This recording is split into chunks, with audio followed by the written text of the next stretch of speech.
The Teaching of the Master by Brother L G Sargent.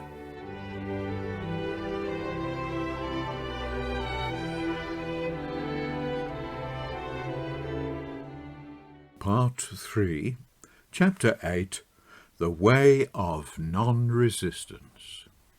Matthew chapter 5, verse 38 to 42. Ye have heard that it was said, an eye for an eye, and a tooth for a tooth. But I say unto you, resist not evil.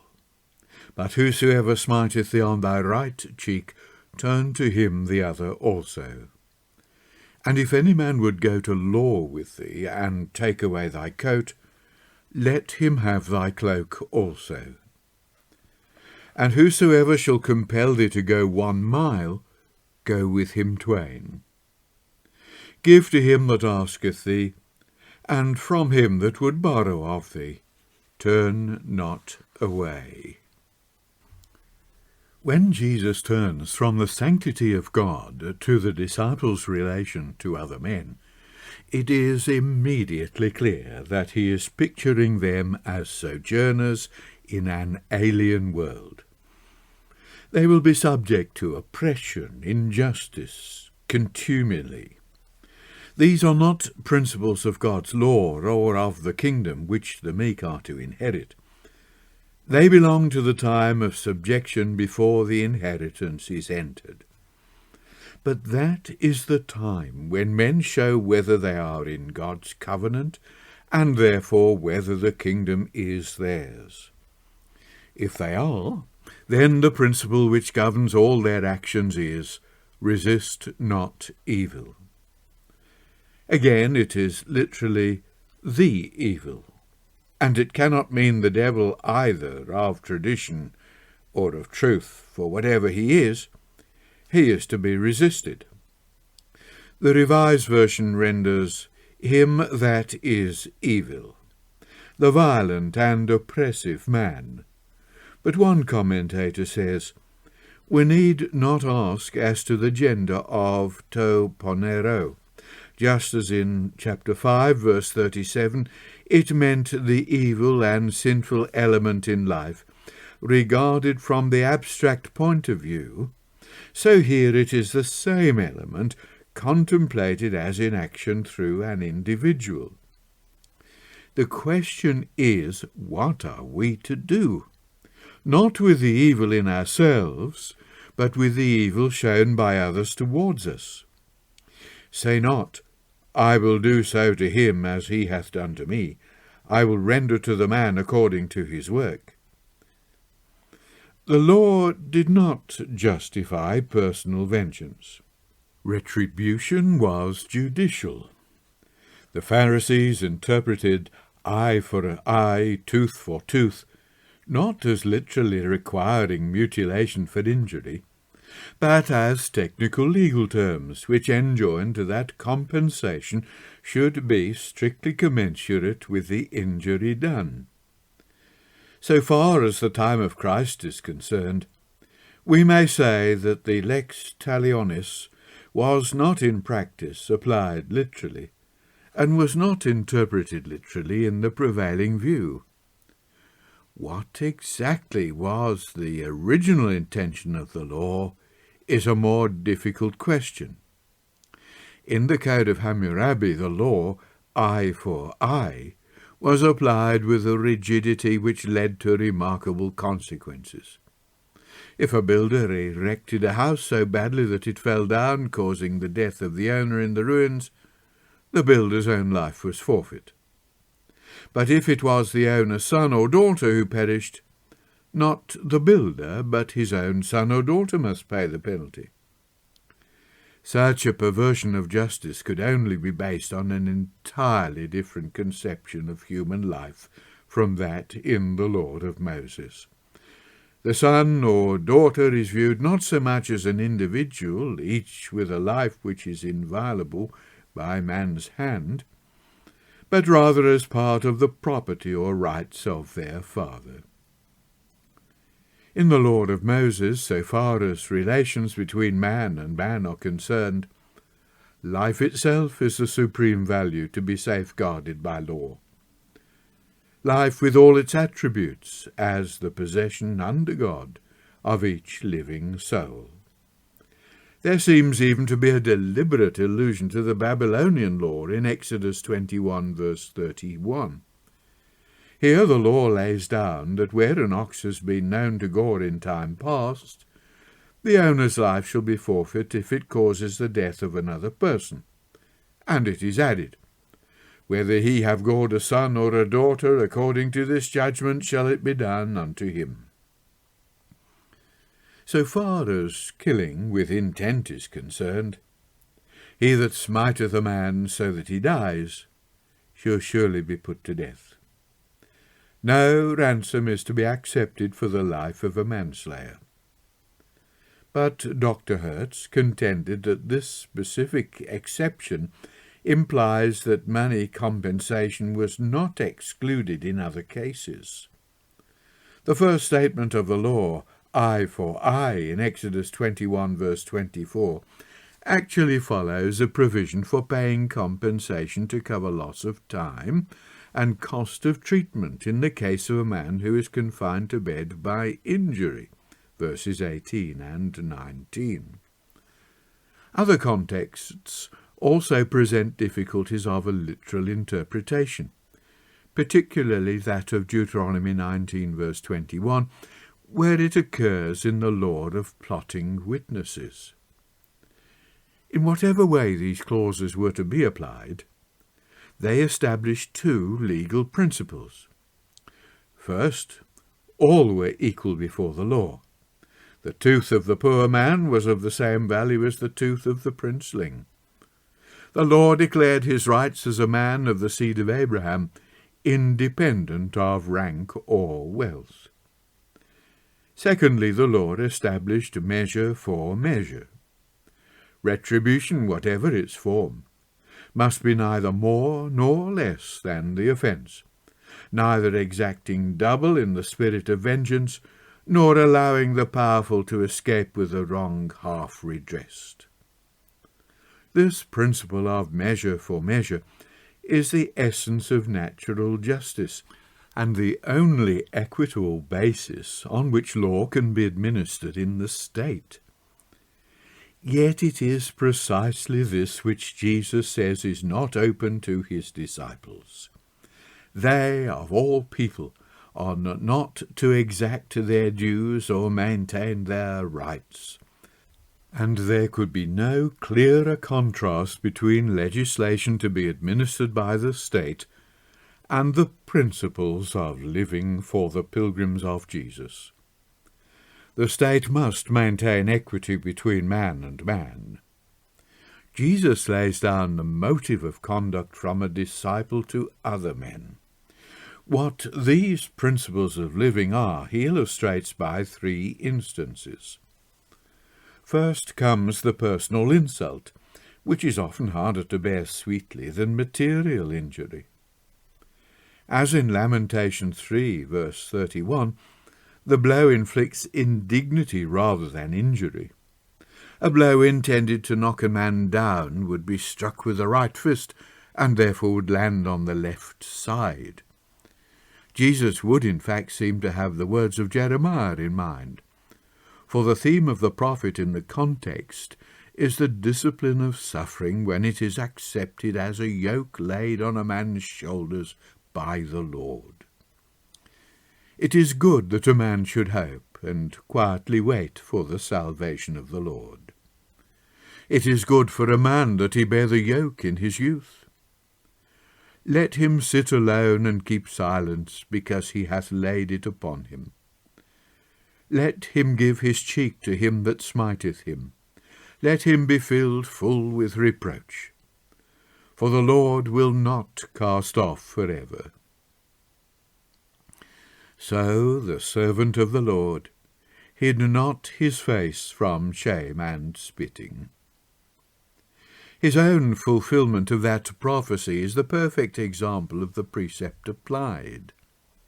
The pain and shame inflicted by the servants of the high priest, or the soldiers of Pilate or Herod, the strain of the trial through a sleepless night and a morning of exhaustion, the scourging, the thorn wreath, the mockery of his royal claims, all these he bore without flinching in the silence of humility. But one incident saves us from too narrow an application of this saying. When in the inquiry before the high priest one of the officers struck him, Jesus did not literally turn the other cheek. With perfect calmness he called attention to the irregularity. "If I have spoken evil, bear witness of the evil. But if well, why smitest thou me?" He was not defending his own dignity. It was necessary for the very purpose for which he had surrendered himself to the power of men, that the illegality of the proceedings should be made clear. He died without fault. The blow had followed his refusal to answer questions before a prima facie case had been made out by witnesses, and it was one more evidence of the injustice of the trial. In the same spirit, Paul and Silas, not for their own sake, but for the sake of the gospel, insisted on the Philippian magistrates recognizing the illegality of their conduct. The next example is a submission to harsh legal exaction. The law mercifully protected the poor.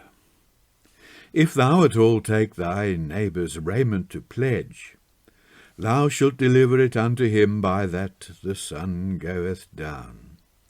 For that is his covering only, it is his raiment for his skin, wherein shall he sleep? And it shall come to pass, when he crieth unto thee, that I will hear, for I am gracious."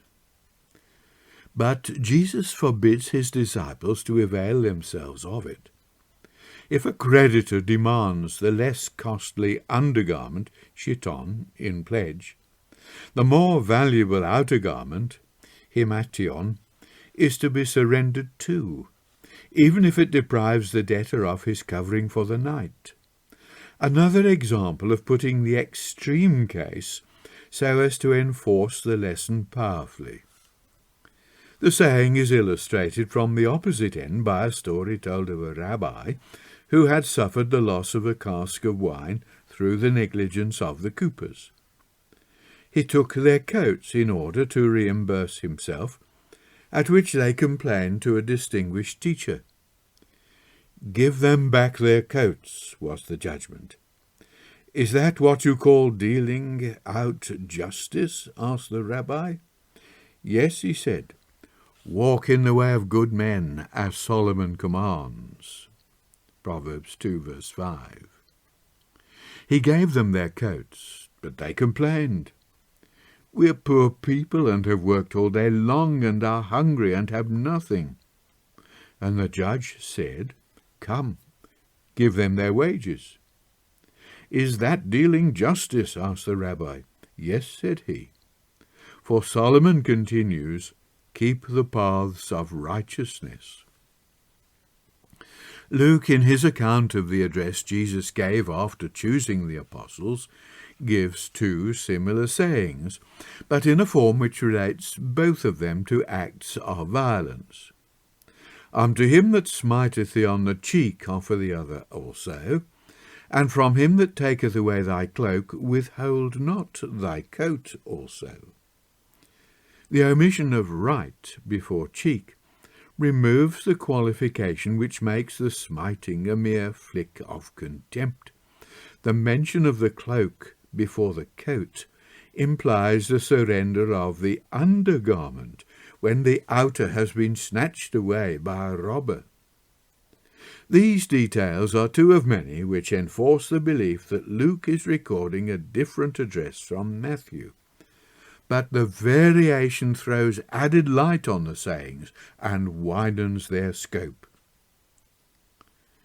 The third example in Matthew carries non-resistance into the disciples' relations with authority.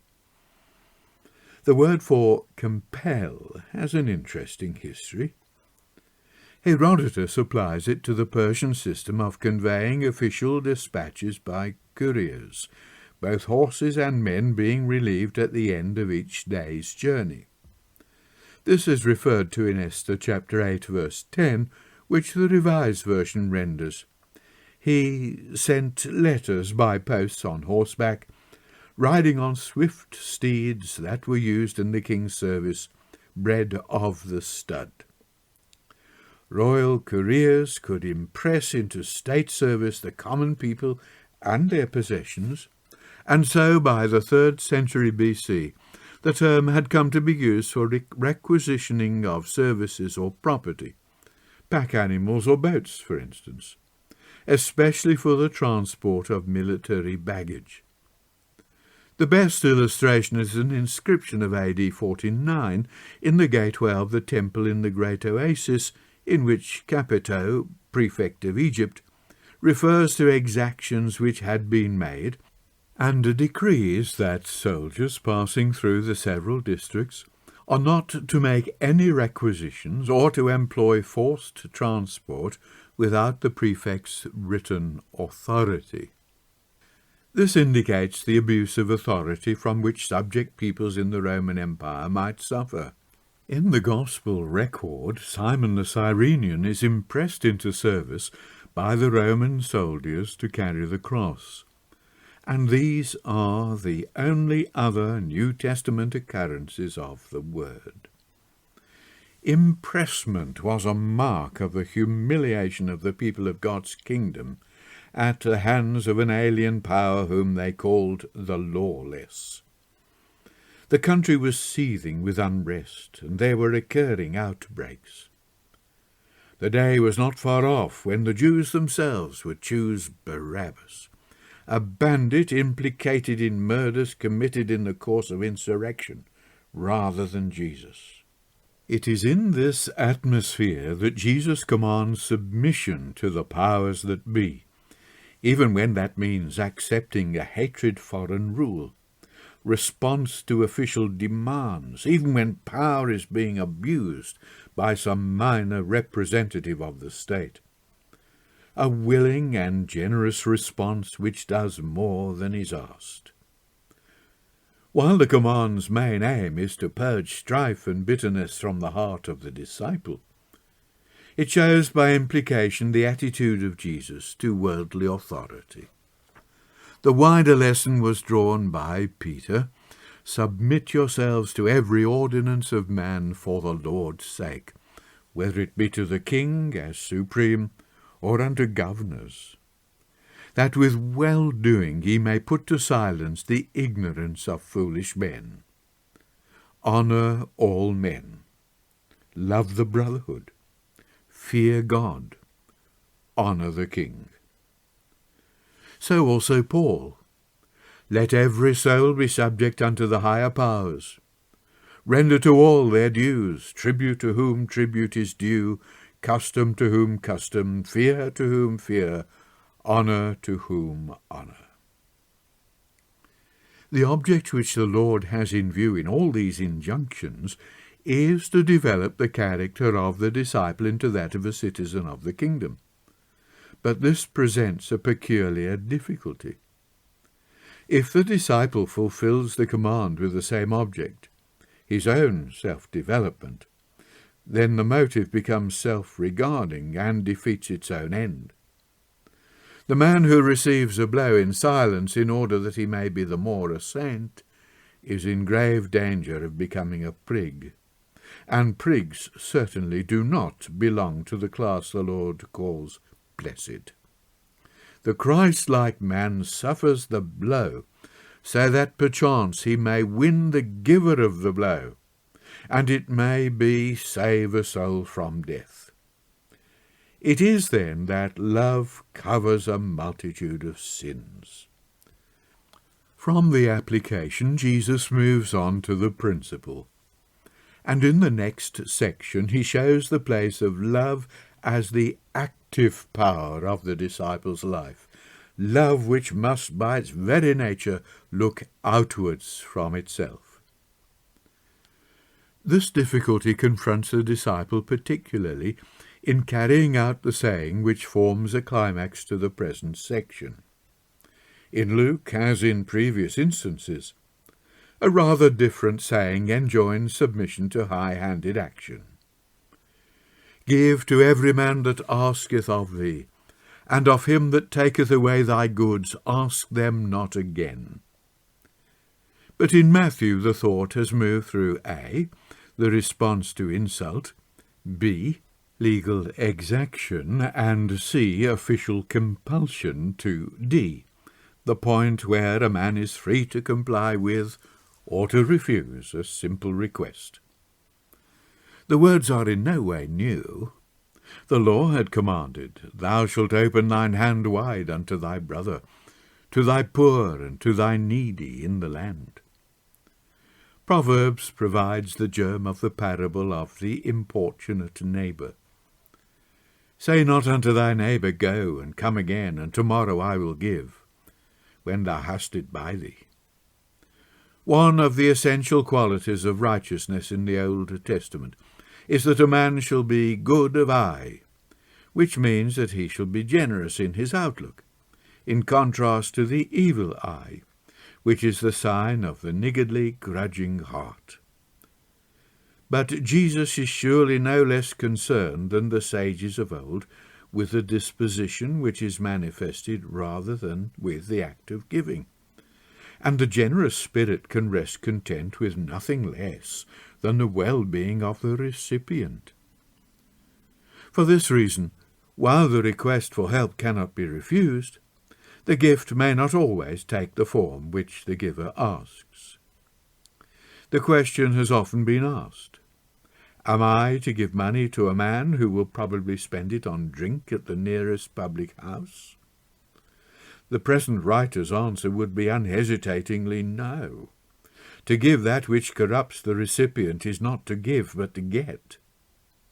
The return for it may be in self-righteousness at having literally fulfilled a command, or self-satisfaction at the emotional gluttony of giving, or it may be merely the taking of the easy way out of a difficulty.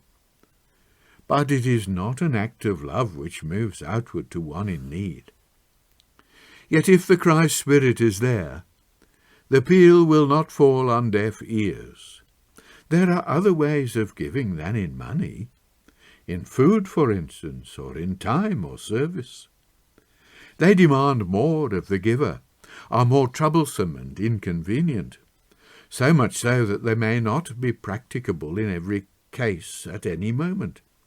It may not always be possible to take a man who asks you for money in the street and pay for a meal for him at a suitable eating-house. But it is at least an instance of what is meant by giving for the recipient's sake rather than for one's own. In each of these sayings the Lord is painting in a phrase a mental picture which shows the principle in action. In the parallelism of this one saying there are two scenes. In the first, a man turns towards the petitioner at his elbow. He listens in an attitude of attention which reflects a ready heart. He puts himself in the other man's place. In the other picture, the man turns away. His head is averted with chilling disinterest. And Jesus says in effect, Which of those men are you? Yet Jesus himself balanced the claims made on him. Though all men sought him at Capernaum, he said, Let us go into the next towns, that I may preach there also. For therefore came I forth. He did not respond immediately when his mother and his brethren tried to speak to him. He refused a sign to the Pharisees when they asked for it, and he declined outright requests for aid, which was made in the wrong spirit. Paul, in this, as in so many things, faithfully interpreted the Lord in word and deed, and it is to him that we owe an otherwise unrecorded saying, which further illustrates the Lord's teaching. Ye yourselves know that these hands have ministered unto my necessities, and to them that were with me. In all things I gave you an example, how that so labouring ye ought to help the weak, and to remember the words of the Lord Jesus, how he himself said, It is more blessed to give than to receive. In writing to the Ephesians, he gives the example of the replacing of self-seeking by self-giving.